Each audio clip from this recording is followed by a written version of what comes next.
Welcome to What the Health? Where anything health is fair game as we tackle the trends and bust the myths about health and wellness. Here are your hosts, Dr. Dan and Angela Toro. And welcome to another episode of What the Health. I am Dr. Dan, here with two of my co-hosts. Angela, welcome back, guys. And almost Dr. Riley still. Dr. Riley, hello. Not too much longer, you'll be able to break that name. So we'll be official Dr. Riley. We'll have to do a podcast on that. Riley's our intern in the office for anyone Yes, who for hasn't. anyone who's not familiar with almost Dr. Riley. I realize I don't think we said that in the last one, so people are probably like, who the heck is Riley? We talked about The Office a little bit. So. Anyway, I think the dog ran away for this episode. So, anyway, what are we talking about? Oh, we're talking about doing the thing, Are right? we allowed to say that? Did we decide? Doing the thing. Well, this is going to be all about behavior changes. And again, here we go. We're coming up on the new year and New Year's resolutions. That's the big buzzword every year. Least favorite time of the year. Everyone's, especially people who are in the health field. It's why do we have to wait till January 1st to make these changes? Like, do it now, right? Yeah. What is it, December 5th? Just start now.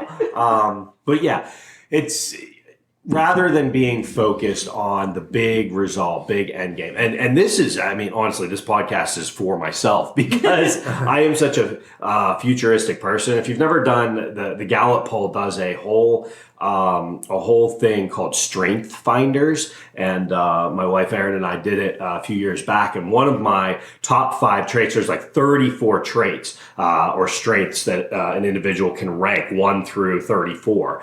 And your top 5, it tends to give you a pretty good picture, almost like a personality profile, but tends to give you a pretty unique and good picture of who you are, what your strengths are. So futuristic was one of my top 3. And so I'm always the person, okay, what's next?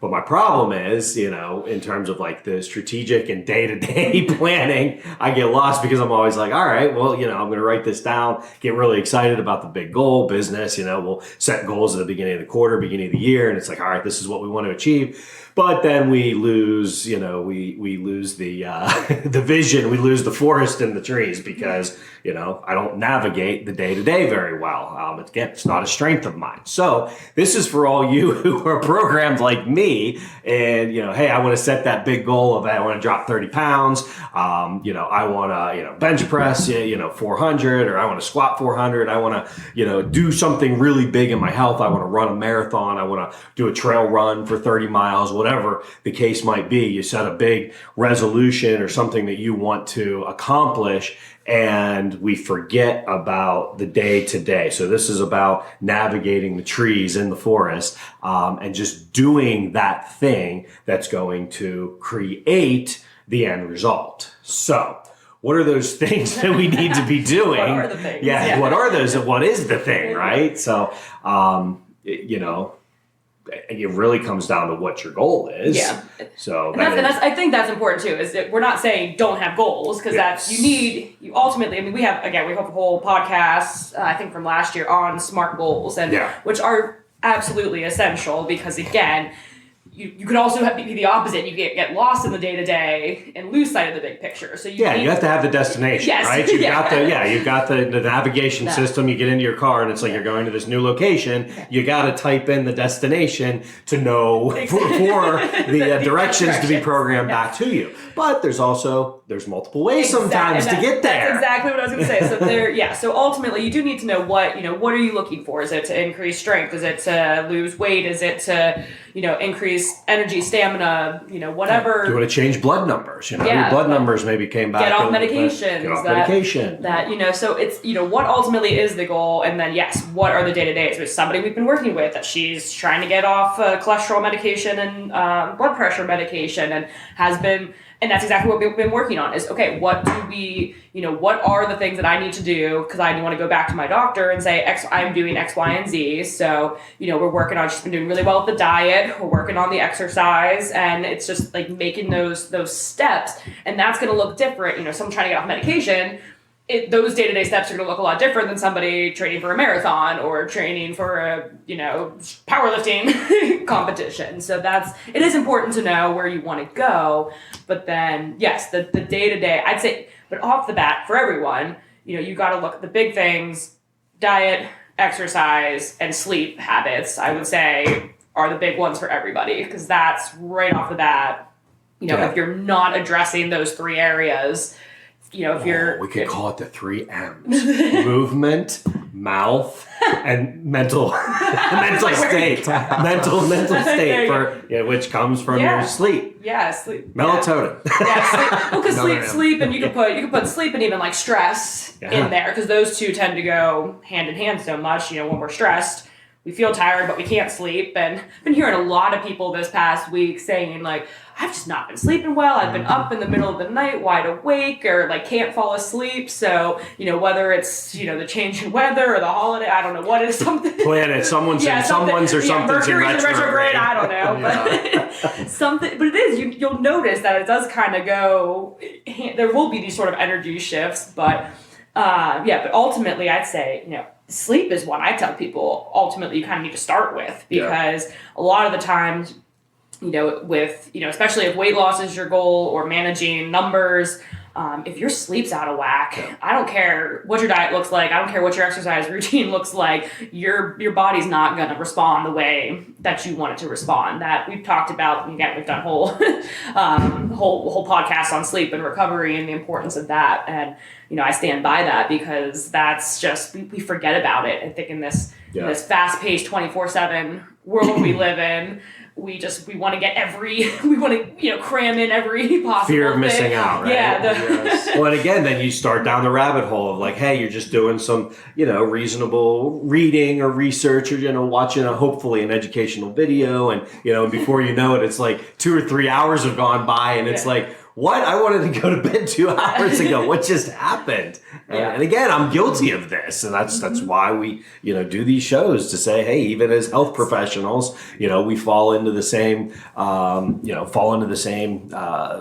guess, temptations as everyone else. So, but with the sleep though, because try and just tell someone who's having trouble sleeping, just sleep better. So, and see the look that they give you, like daggers out of their eyes. It's not telling you just to sleep better, but it's prioritizing that, because I think that's where people, again, there are things you can be doing on a day-to-day basis to help yourself sleep better, but we just, we contribute it to, well, I gotta get this done. I gotta do, put everybody else's needs first, or, again, just trying to cram everything in and not recognizing that there's just like those small day-to-day changes. So, biggest one that I think probably everyone's guilty of is limiting screen time at night. And that's, how many people sit there, either fall asleep watching TV or staring at their phone, or, I know I'm guilty of it. And it's so easy now in today's day and age. So you're right. It's like, shutting the screen off at a certain time, whether it's, if you want to go to bed by 12, you should have,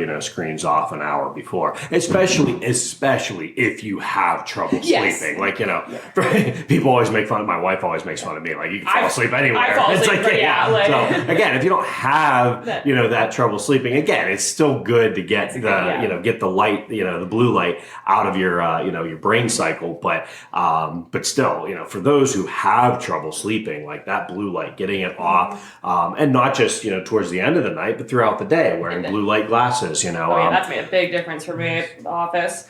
So, because blue light is we talked about this on the other podcast. So what's the, so blue light glasses, that could be something that you start doing immediately. But again, the movement, I think, is so important, because we always talk about, people just, they don't get the regular activity, not even necessarily exercise, but just movement. And so if you're not doing anything, in your life right now to move your body, you should be setting a goal of, 7,500 to 10,000 steps a day, and I just had this conversation with a new patient, because, she's dealing with chronic fatigue. She's dealing with a lot of, just stress and excuse me. So again, if you're chronically fatigued, again, try and tell someone, hey, they have to be active. Yep.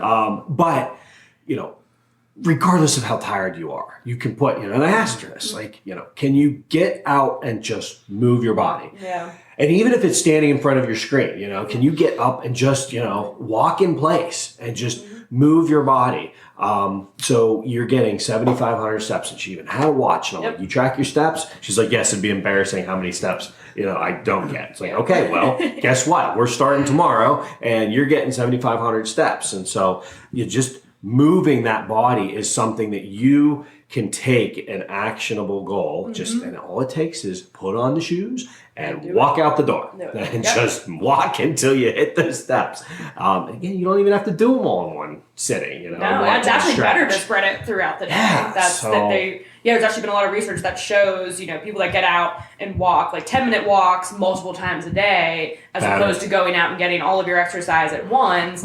Again, it keeps your body moving, it keeps the muscles engaged, keeps you mentally alert. If you it's great if you get that hour of exercise in, but if you're sitting the other 23 hours of the day, it's still not going to be enough overall. So, making sure that you're up and moving. If you're, a desk worker, get a standing desk. Yeah. There's another, right off the bat, easy thing. Everyone's been commenting on my standing desk. Yeah, we just switch that around in the office. Yeah, and again, there's some shifts that I'm like, by the end, I'm like, okay, I need to sit, but that's okay, because you haven't done it for 8 hours, so you're allowed to sit down. Yeah, but then there's days that there was one I was like, I never put that down once. I'm like, jeez. Yeah, now you feel like Riley and I, going 12 hours in a day, don't sit down.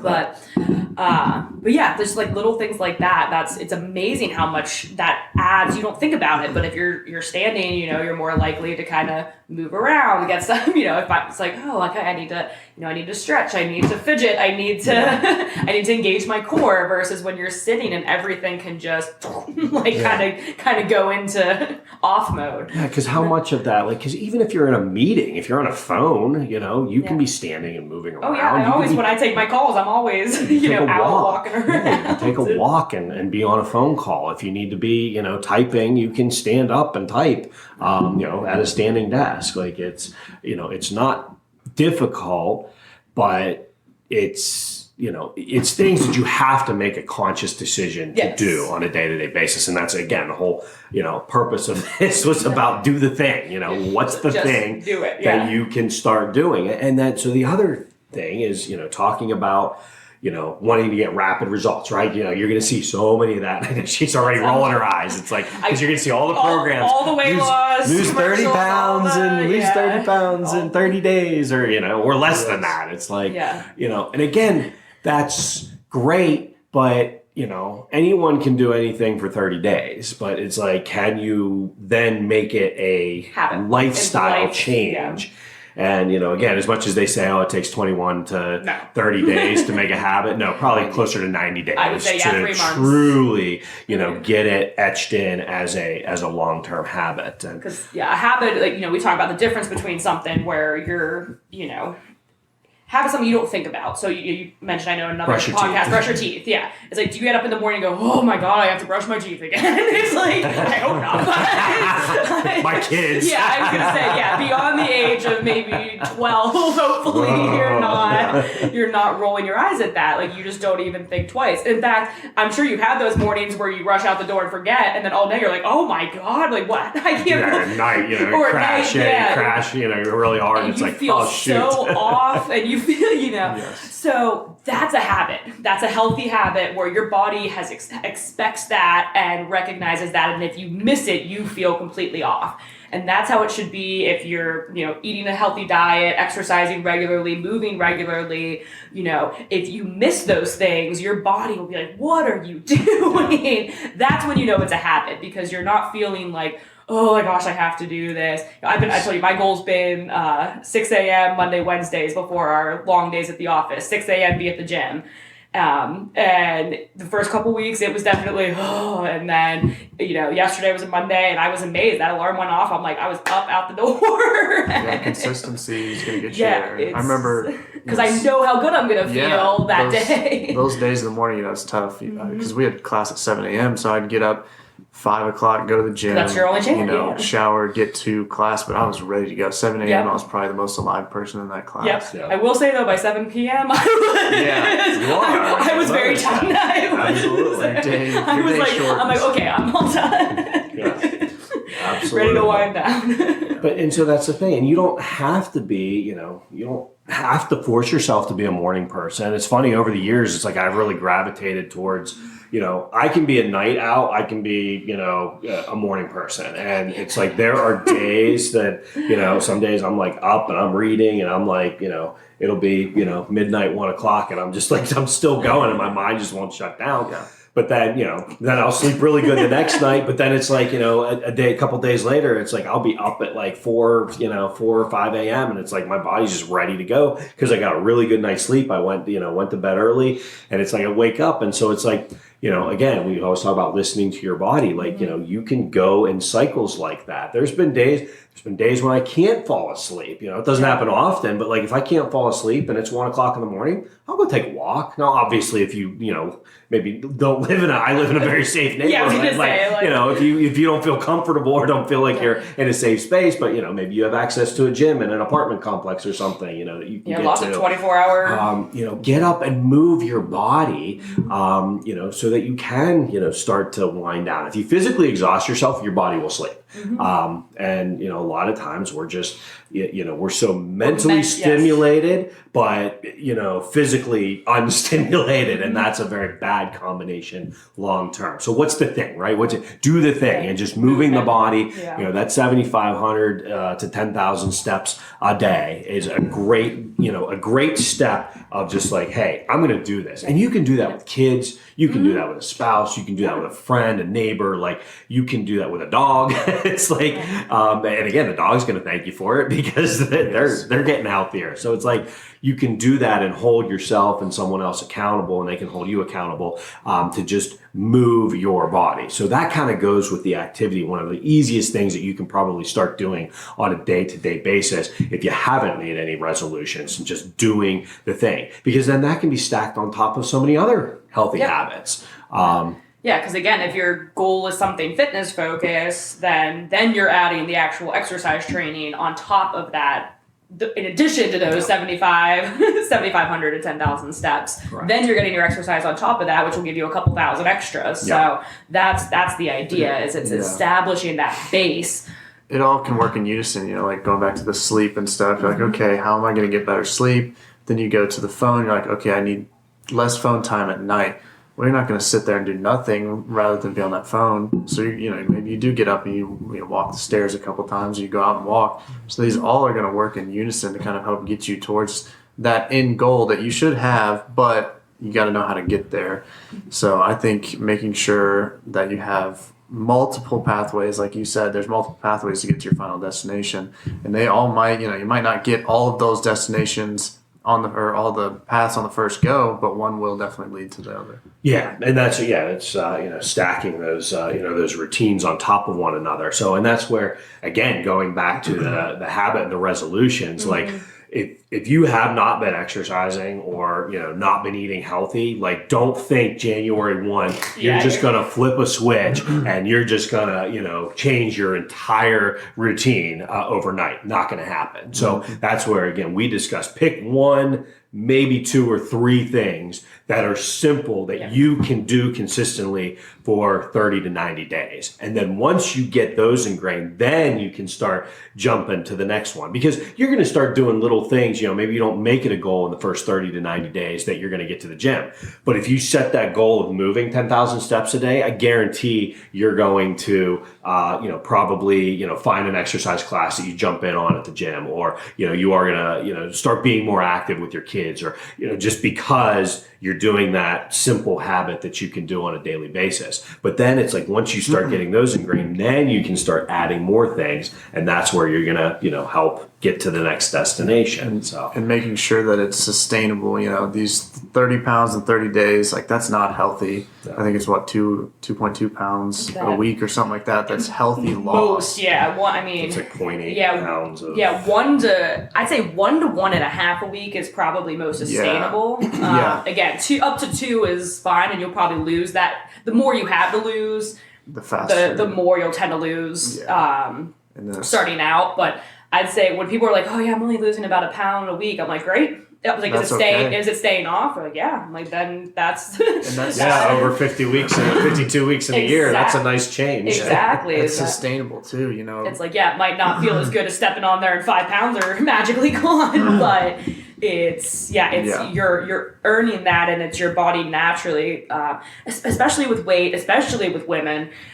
There's this natural set point that your body will come to, and as your weight fluctuates, that set point is gonna change, and it's going to want to go back to that weight that it's comfortable at, which unfortunately is the higher weight is where it's more comfortable. So once you've been overweight, your body's going to kind of want to keep coming back to that. So if you lose the weight really quickly, it's going to want to bounce back, versus if you're slowly, gradually going down, what you'll probably notice is it's going to still fluctuate maybe that 5 or 10 pounds. Yeah, you'll plateau for a little bit. Yeah. But the midpoint is coming down. So that's what you want to see. So maybe you were fluctuating around that 200 and you were anywhere from like 190 to 210. Well, then it's going to slowly be 195 plus or minus, and then 190 plus or so it feels like a slower progression, but it's allowing your body at each phase to get comfortable with that lower weight versus doing it very quickly. Our bodies don't want to lose weight. That's not what they're designed. In fact, our fat storage system is designed to store, to keep us, from getting to that point where we don't have enough energy. So when we start doing these drastic things, our bodies are like, what are you doing? Yeah, wait. You're trying to kill me. Versus, again, making the day-to-day changes. I always tell people, I'm like, just do the healthy thing. Exercise. No. Eat right, get sleep. Again, sounds simple. We always say it's simple, but it's not easy. Exactly. It's extremely simple, but you find what works for you, and your body's going to naturally come to a weight that's healthier. And it might be higher than you would like it to be, but if you're healthy, then that's ultimately, again, I've had to have that talk with my, kind of at that point right now where I'm like, the weight's probably up 10 pounds from where I want it to be, but I'm like, I'm sleeping well, I'm exercising regularly, I'm eating, other than holiday stuff, I'm eating well. Mm-hmm. It's like, I feel good, so I'm just, this is just my hibernation, this is my winter weight, I'm on that. Yeah, right. But I swear I'm part bear. I'm like, I would love to hibernate this time of year. As the snow continues right, to fall. I'm like, oh man, you dragged me out of bed. Yeah, well, and that's and we also just going back to that mentality of comparison, right? Mm-hmm. Because so many of us compare ourselves to pictures of other people, pictures of ourselves from past years ago. I have thoroughly embraced the dad bod. But it's funny though, because if you look at what I do on a weekly basis, like I get almost 10,000 steps without thinking about it, just moving around the office. And if you track that, you'll see it as well. Like I'm just moving around my office 10,000 steps a day, without any additional walking. Like I am constantly moving my body, and so now is that the best thing long term? No, I should be doing additional stuff, but it's like I feel like my joints don't ache in the same way as when I was beating them up playing sports all those years into my working out really hard in my 20s. And so it's funny because there are days when it's like, yeah, I feel like, I get a little bit more winded, a little easier, but in terms of how my body actually feels, my flexibility and mobility, I get my arms all the way up over my shoulders. I can get down into a squat position and, feel great about the mobility that I do. And so, again, it's all about the goals and what you want to accomplish. Yep. I do have a goal that I'm going to start start doing some more, getting back into the resistance exercise and activating the musculature a little bit more. But, in terms of my mobility, in terms of, my actual joints, again, I feel great, and my weight is heavier, probably 20 pounds heavier than where it probably should be on a healthy scale. So so there's things that you need to make the goals based on what you're trying to accomplish in terms of your health and well-being. So and at the end of the day, maintaining a healthy weight for you is going to be better than the yo-yoing. So if every year you're the one setting the goal to lose 20, 30 pounds, and you do that in January, and then you put it back on every year and cycle through, it's like, well, maybe 10 pounds less would be, if that's a more manageable, maintainable weight, then that would probably be better for you long term than the constant up, down, because again, that puts a lot of strain on our bodies as well, that our metabolism, our joints going from the the one weight up and down, and so again, just focusing on the day to day, and then letting all of the other positive health changes come along naturally, as opposed to, like you said, get so focused on the number, on the outcome, rather than the day to day. So so what can you be doing? Move better, eat better, okay, less processed foods, less sugar. That's more, a big one for sleep too. That coming back to the sleep is are you snacking at night, and what are you eating at night? I guarantee you're not snacking on veggies. Veggie sticks. No one's like, oh man, I was really up till 10 o'clock, like carrots. chowing down on some carrots. It's like, I ate that entire bag of potato chips. There's a simple thing you can do. Stop buying the potato chips. I tell people that all the time. The easiest way to not snack at night is don't have the snacks now. If it doesn't go bad till next year, it might not. I know these are best. You might not want. Yes, box or a bag. If you looked in my pantry, you would think I was robbed. There's nothing in there. But it's like you look in my fridge. Well, once I go shopping, so that's a big one right there. And I know people always use kids as an excuse. It's like, oh, those are the kids' snacks. Oh, really? Yeah. And you never touch them, do you? Never.